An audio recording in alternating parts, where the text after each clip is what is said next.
It's the big reunion.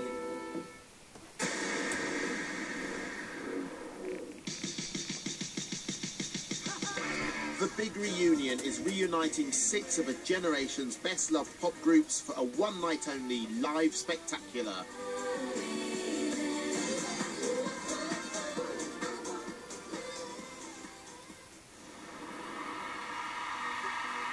But the path of true pop is never a smooth one, and Five's comeback dreams have been shattered by last week's revelation that rapper Jay is refusing to have anything to do with his former bandmates. With the clock ticking, will they find a new member in time for the gig? The reason he's not here, in my eyes, is fear. He's scared. I don't think we're looking for someone who's going to look like Jay, act like Jay, rap like Jay, sing like Jay. I think we're just looking for a 5th member, whatever shape or form they come in. I'm going to be looking at him, and I'm sure every now and again I'll be like, shit, that's not Jay. Now, who the fuck is this cat? Pretty boy Richie has to leave his new life in Australia to help with the hunt for a 5th member. It was somewhere when we toured, I thought, oh yeah, it's such a cool place. It was the one place in the world I was like, I could fit in here.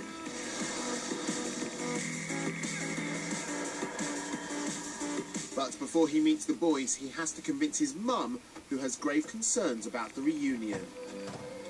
Hello? Oh,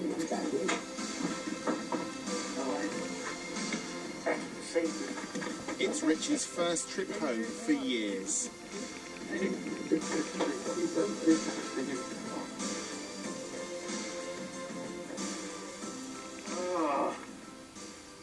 How do you feel about seeing the lads again and doing this?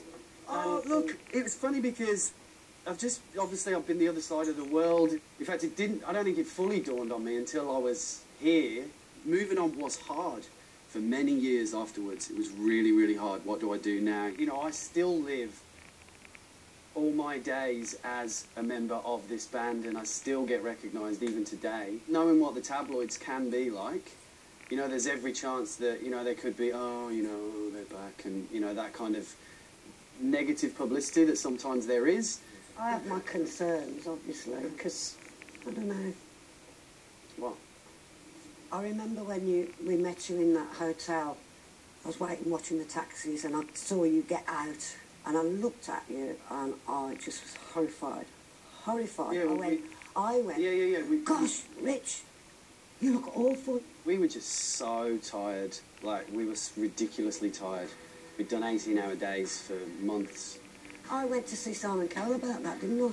You know, I said the boys are cracking up. That's when I was getting annoyed then. I thought, this is too much. You didn't like it when I left home, did you? No.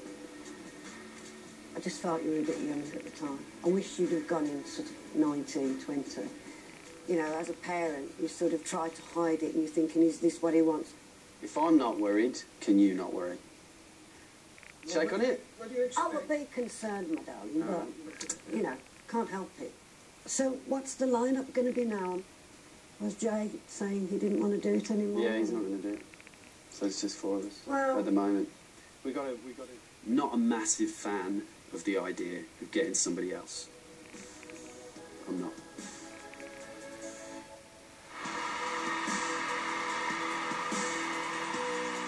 (1997). 911 were at the top of their game, but the non-stop touring and excessive partying was starting to take its toll. The lads were struggling to cope. The pressures of fame do affect you, and no matter how good the friendship is, eventually it will. The music business will take over you. It was just a really low time, I think. Communication between us three was zero. It's going to be a long night. 911 were in turmoil. Tensions within the group were reaching breaking point.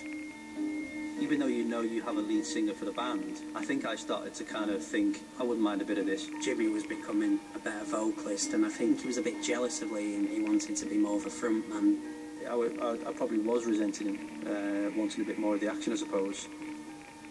We did some promotion out in America in a radio station, and I remember walking out this kind of corridor, and he said something that basically I just lost it. He slammed me into this glass door and stuff, like, and then I just remember he pinned me up and stuff. And it was going to be a full-on brawl, and I think Spike jumped in and kind of obviously calmed it down.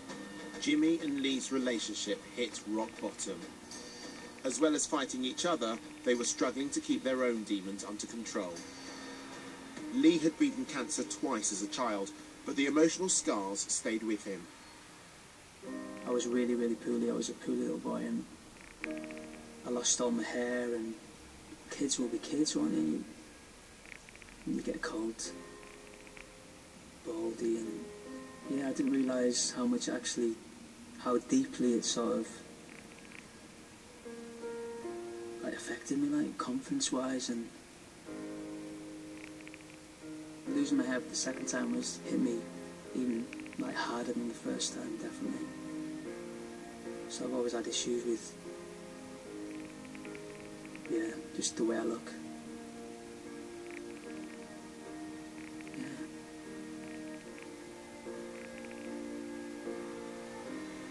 On the surface, Lee was Pop's poster boy, but beneath there were dark insecurities. I was being obsessive about the way I looked. I used to look at pictures and I used to say, you look like shit, you look so tired, you look ugly.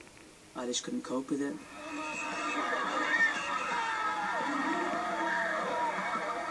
I found the fame side hard. Like, if I was in a restaurant, someone would look at me, I'd start shaking, my stomach would turn, and I hated just being recognised. So I can't see us because like a mob in disguise. I couldn't socialise if the public was there because I was just getting so nervous and felt so awkward being in public that I was becoming more of a recluse near the end. Whilst the others suffered in silence, Jimmy's demise was more public. I think for me personally, I think alcohol played a huge role, especially in my kind of probably mood swings and dealing with the situations that we had to deal with on a day-to-day basis. So when we walked into this photo shoot, where you know they basically wanted cheesy smiles at the camera, and it was like, I'm not doing it. And I think I did about probably half an hour, and I went, listen, bollocks, fuck the lot of you, I'm going. At his worst, a despondent Jimmy was boozing at breakfast. When it comes to Edwards, he turned up to SNTV and he couldn't even stand up. He was absolutely bladdered. And we're like, going on live TV here, and Jimmy's just a mess. With all three members mentally falling apart, 911 discovered their label had surprising thoughts about the future of the band. When Virgin mentioned the greatest hits tours, straight away in my head I thought, the end of the band. I tried to Spike about splitting up, and he sort of agreed that it was probably the right time. We knew we'd reached our peak and we were on that kind of little decline. We thought, well, it's best getting out, you know, at the top. There was a packed crowd waiting for us to come and perform 3 songs, and we just said to Jimmy, what do you think about, you know, after we've been to Asia doing the tour and stuff, that we just call it a day? Spike and Lee just decided that to drop this massive bombshell, and I was like completely gobsmacked and probably gut-wrenched, really. You could see it really hit Jimmy. I think I'd actually gone back to my room and usual thing, you know, got the Jack Daniels out.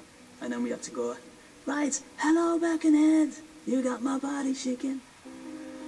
Jimmy had no choice. The decision was made, and now they had to tell the world. Out of the blue, another bombshell was, oh yeah, we're going to announce the split on Chris Moyles. They said, oh, by the way, we want you to announce it. I was like, thank you very fucking much.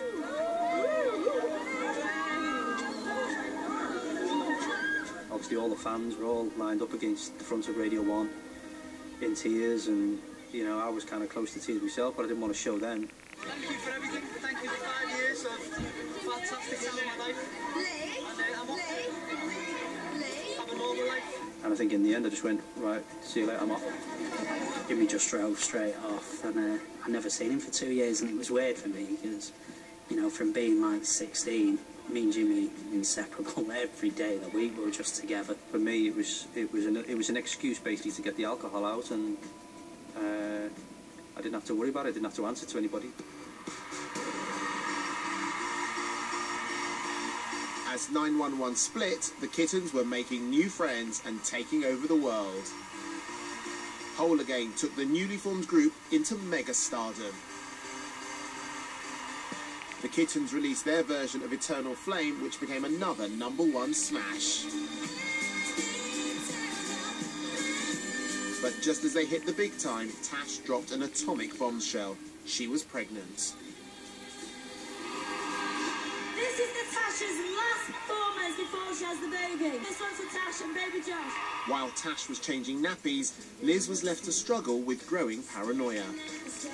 With the success and everything comes, you know, people who don't like you. And for someone like me, that gets hard. 100 people could say, oh, you're fabulous and you're this. One could say, you're absolute SH1T, and I would crumble. There was one point where I went a little bit insane. I could hear one song playing over and over and over and over in my head for days on end. Doctor had given me Valium, and just, it knocked me senseless. I think I just lost the plot.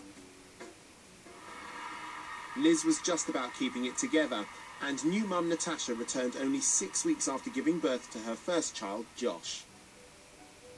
I was feeling not confident in myself, in my body. When you come back into a band where the other two girls are preened perfectly, looking amazing, and I'm coming back feeling a bit battered and bruised.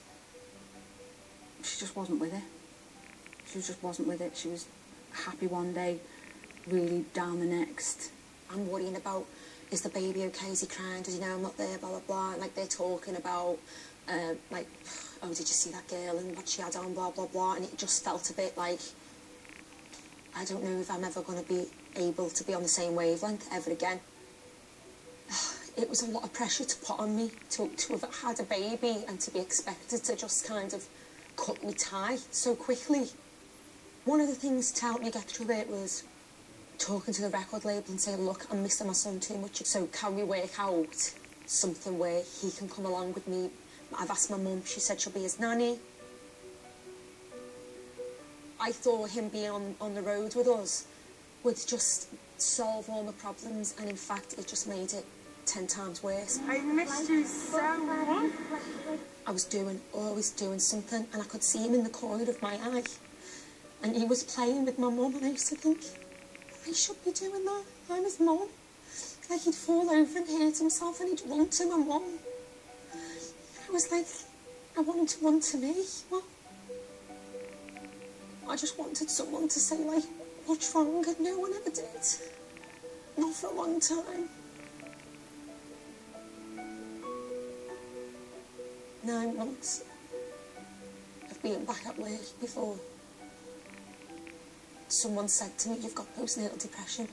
Up until that point, I thought I was going mental.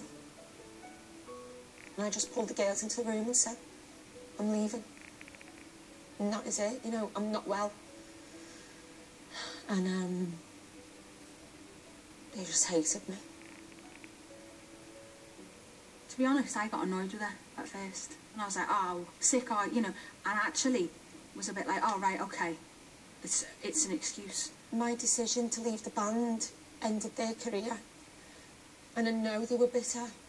I remember saying to my mum, I wish I was dead, and I meant it. 4 years at the top. Millions of records sold around the world, and thousands of fans. With mixed emotions, Atomic Kitten took to the stage for the final time. The thought of going on stage and performing made me feel physically sick. I literally could not wait to walk off the stage and it to be my last gig. Just shot off and left everyone there. And that was it. Coming up, the big reunion is fast approaching, which throws out a mixed bag of challenges for our comeback kings and queens. Keep doing your gym work, otherwise, you know, you could cause damage that will keep you out of the show. And after 12 years away from the band, she's back. And